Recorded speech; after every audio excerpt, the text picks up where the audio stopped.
Senhor presidente, quanto tempo eu tenho? Secretaria, 5 minutos. 15? Não, 7 minutos que Vossa Excelência é Tá suplente. bom. Senhor presidente. Membro suplente. Perfeito.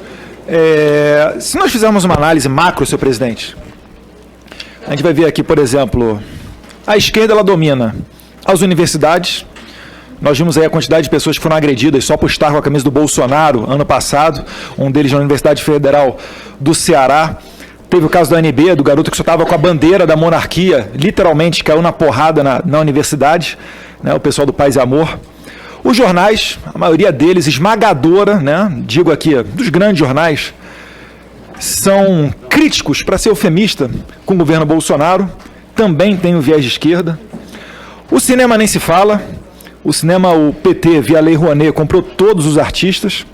Hoje em dia, quem puder assistir aí no YouTube, os perrengues que o Josias Teófilo passa apenas por tentar encampar um vídeo sobre o Olavo de Carvalho ou qualquer de suas obras em uma universidade, ou indicações para festivais, e não consegue. Os sindicatos nem se fala, o domínio da esquerda é completo, não existe sequer uma notícia que eu tenha conhecimento, pelo menos, de um sindicato que tenha um viés de direita, um viés conservador. Os movimentos sociais, né, cito aqui, por exemplo, o movimento feminista.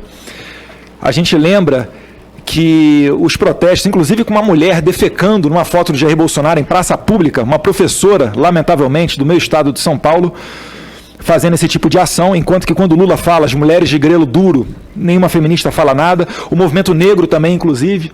Esse ano, junto com o príncipe Luiz Felipe Zornelles Bragança, deputado federal, fizemos uma sessão solene para celebrar o fim da escravidão, uma homenagem à princesa Isabel, e fomos interrompidos no meio por um movimento negro que chegou junto com parlamentares de esquerda, só que só tem um flanco que a esquerda não domina. Que flanco é esse? É a internet. É por isso, Alan, que a gente tem aqui 62 mil assassinatos por ano. Ano passado, diversos órgãos noticiando um recorde de estupros contra mulheres. Nós temos oficialmente, ou tínhamos, 13 milhões de desempregados. Mas o que está dominando os debates? Fake news. O problema são os memes. É inacreditável que o povo se preste a pagar os nossos salários para discutir esse tipo de tema. Então, senhor presidente, nesse sentido, eu venho aqui dizer, né, até parafraseando os brasileirinhos, que o Frota disse que não gosta, né? Eu adoro, inclusive indico brasileirinhos. Eles fazem que diante desse tipo de embate, a gente deve, na verdade, fazer meme. E eu sou favorável que se mantenha o anonimato. Sabe por quê, senhor presidente? Se nós não tivermos o anonimato, outras pessoas serão intimidadas com essa atitude de trazer o Alan aqui. O Alan não veio aqui para prestar esclarecimentos e para melhorar, desfazer fake news, não. O Alan veio aqui com uma maneira de intimidar todos aqueles que apoiam Bolsonaro. Eu não tenho a mínima sombra de dúvida com relação a isso. É como os próprios brasileiros falam, né? Os caras estão te dando porrada, aí fica lá, mostra a cara, mostra a cara. É o mesmo que dizer, tira o colete à prova de bala, que eu quero dar um tiro no meio de você. Ficam perguntando aqui, Alan, você tem contato com tal pessoa? Alan, você tem contato com aquela pessoa? Por quê? Porque aí amanhã eles vão vir aqui e vão chamar todo mundo. O apetite deles é tão grande que eles estão querendo chamar todo mundo que assinou o Apoia-se aqui para o Terça Livre. E essa estratégia, senhor presidente, não se resume aqui ao meio político, não. Se nós olharmos a grande imprensa, por exemplo, nada tira da minha cabeça a Folha de São Paulo. Fez o GPS ideológico da Folha. Um mapeamento do Twitter para saber quem é que está na extrema direita, na extrema esquerda e no centro. Balela, senhor presidente, isso é o código passado para que essas pessoas sejam perseguidas. O Estadão não ficou para trás, não. O Estadão fez a lista jacobina da rede bolsonarista. A que ponto que chega a nossa imprensa? E olha só quem é que faz o fact-checking. Quem é que faz a checagem para dizer o que é verdade ou não no Facebook? Sabe quem que é? O Estadão, que tem um contrato com o Facebook para fazer esse fact-checking. Senhor presidente, eu gostaria de afirmar aqui, prezada relatora Lídice da Mata, eu entendo até como legítimo o anseio de alguns deputados aqui. Mas a gente não pode se deixar levar por isso e colocar uma pessoa para controlar a internet. Porque hoje pode até ser que eu goste dessa pessoa. Se ela for indicada pelo governo Bolsonaro, pode ser que eu goste dessa pessoa. Vamos fazer um exercício mental aqui. Será que o pessoal da esquerda gostaria de que a pessoa que controlasse o que é verdade ou mentira fosse o Carlos Bolsonaro? Os senhores provavelmente vão dar até risada disso. e natural. Assim como eu não vou querer uma pessoa, qualquer que seja ela, do PT, para fazer esse tipo de controle. A melhor pessoa para fazer esse controle é o próprio cidadão. Vou exemplificar aqui.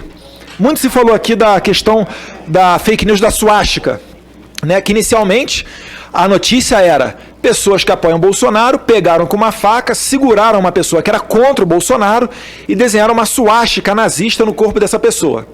Saiu a notícia. Até a Manuela Dávila, candidata a vice na chapa do Haddad, compartilhou essa notícia. Perfeito. Depois veio uma perícia da Polícia Civil identificando que aquilo dali era mentira, que foi a própria pessoa que se fez aqueles cortes.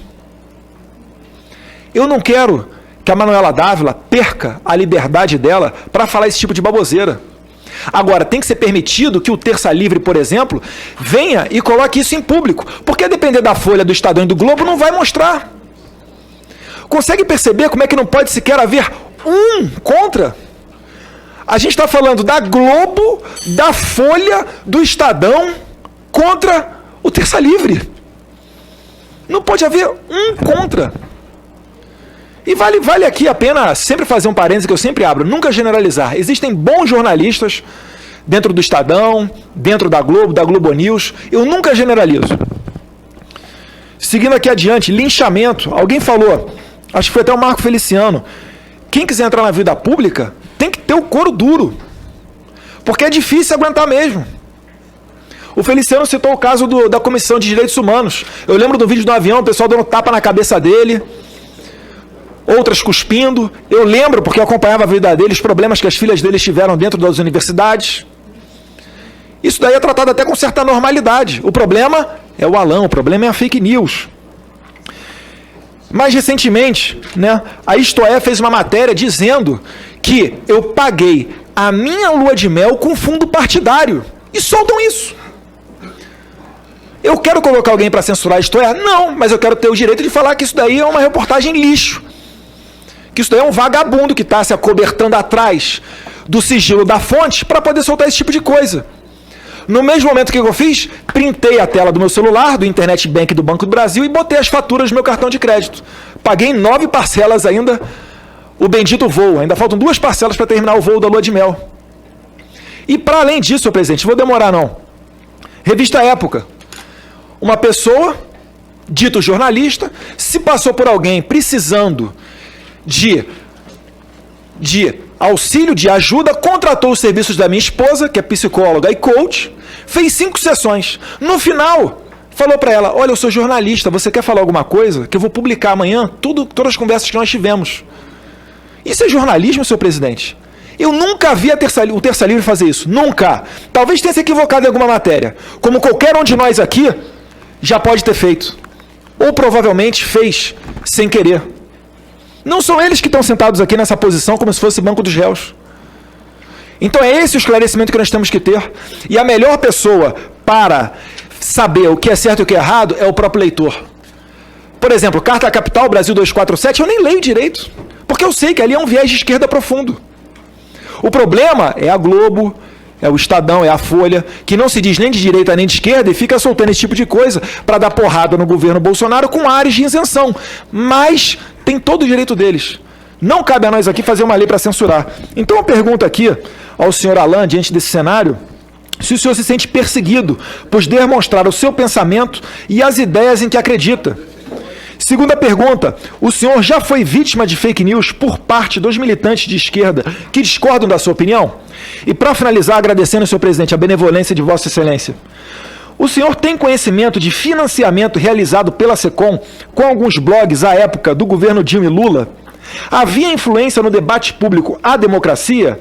Eu pergunto isso até porque o Brasil Paralelo fez uma matéria demonstrando a blogosfera e indo nesse sentido, dizendo que como que era feito esse tipo de financiamento. E a imprensa, Alain, pode ficar tranquilo, eles estão desesperados, a grande imprensa, porque eles ainda não sabem como migrar para a internet. Você pega perfis, por exemplo, do Joaquim Teixeira, que anteontem teve a 15ª derrubada do Twitter, e faço questão de falar hoje, o perfil dele no Twitter é Joaca Teixeira.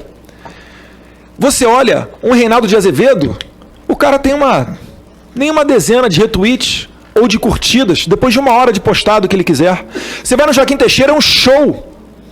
É uma montanha de retweets. Então eles ficam perdidos nisso, não sabem como fazer. Aí faz GPS, faz fact-checking, chama aqui o Terça Livre para essa CPI. É o que eu tinha a considerar, senhor presidente. Muito obrigado. Com a palavra o depoente. A primeira pergunta era se eu já fui vítima, né? Então, eu mostrei aqui a matéria do Lauro Jardim, né? Que era uma mentira. E tem tantas outras, né? Como a própria matéria do Estadão dizendo que eu estou divulgando fake news, quando eu tenho uma transcrição e tradução do juramentado, ou seja, fé pública, e o Estadão, ele tem nada mais, nada menos do que uma opinião subjetiva. Entre uma opinião subjetiva e fé pública, eu fico com a fé pública. A segunda pergunta... Se o senhor já foi vítima de fake news por parte de militantes de esquerda que discordam da sua opinião? Sim, inclusive militantes... Verdade, deixa eu te perguntar aqui, que não tinha anotado. Conta pra gente um pouquinho daquela história. Tinha uma fake news falando que eu pagava o aluguel da sua casa. Sim, exatamente. Poderia comentar um pouco mais sobre isso, por favor? Mencionar isso aqui agora. Eu tenho aqui o comprovante do pagamento do aluguel da minha casa feito com o meu dinheiro que eu faço vendendo os meus cursos no cursos.tercalivre.com.br e a nossa revistatercalivre.com.br. Tudo que eu faço com a minha empresa, eu pago com a minha conta. E parlamentares, jornalistas, músicos, artistas falaram que eu tinha, né, a minha casa sendo paga por você, a coisa mais bizarra. Isso foi motivo até de piada na minha casa, senhor presidente. A minha esposa chegou em casa me cobrando. Que negócio é esse? Tá pagando o aluguel dos outros e aqui em casa aqui tava faltando. E eu fui... Estou sendo interrompido, senhor presidente. Posso?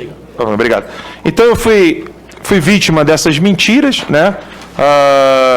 Inclusive de manipulação de cortar trechos de vídeo, sem contar deixar o desenrolar da narrativa, como essa daqui, né, que a pornografia pode ser prejudicial ao cérebro, né, que tanta gente gosta de usar contra mim. Isso aqui é uma matéria do Globo, mostrando como que a pornografia pode fazer mal ao cérebro. E os deputados que não gostam de mim ficam citando isso em trechos de vídeo curto e sempre me atacando.